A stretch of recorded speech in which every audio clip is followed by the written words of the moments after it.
Yo guys, what's up and welcome to another Throne and Liberty video. NCSoft did today a preview of the new patch which will be released next week in Korea.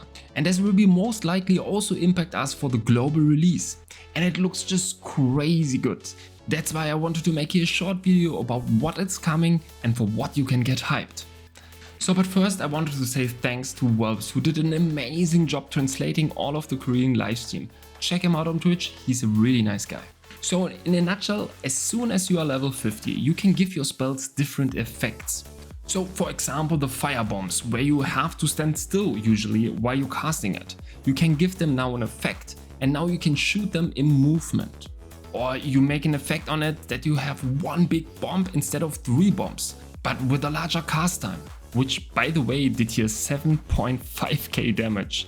That's maybe a little much, but let's see how that goes. But you get the point, you can individually customize each spell with different effects. You can also have multiple additional effects on one spell. But let's look on some other examples. For example, the shield throw usually just throw in front of you and then it's coming back. Now it's more like a ricochet jumping between enemies. And remember, this is just one effect. So if you for example look on the throwing knife from the dagger, where you can usually just throw 5 daggers in front of you, now it can have even a bigger cone and even deal lightning damage, so it becomes an additional AoE damage when you are wet. I don't know, that looks so good. What I also really like was the inner peace spell from the staff, where you usually just regenerate mana, but now suddenly you're doing a bunch of AoE lightning damage around you. And it's also, again, it looks really good. Or a bow spell here example, the arrow vortex from the bow, which was always a useless spell, now becoming a huge AoE tornado, which looks just giga broken for large scale PvP. Yeah, but what we have to say, sometimes those effects can also higher the cooldown or lower the damage or whatsoever. So of course we have to look at the actual values then in the end, how they actually behave then in the game. They also had a really nice showcase here for the Greatsword. So the devastating tornado spell seems like it can now also deal frost damage. Again, it just looks so good. Or maybe you always wanted to feel like Samira from League of Legends? Here you go. A few months ago, the developers already said they wanted to increase the overall AoE damage in the game.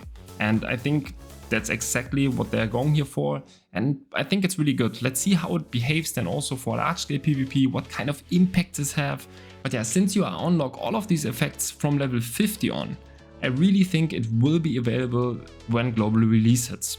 For me, it just makes no sense that they would push that further back.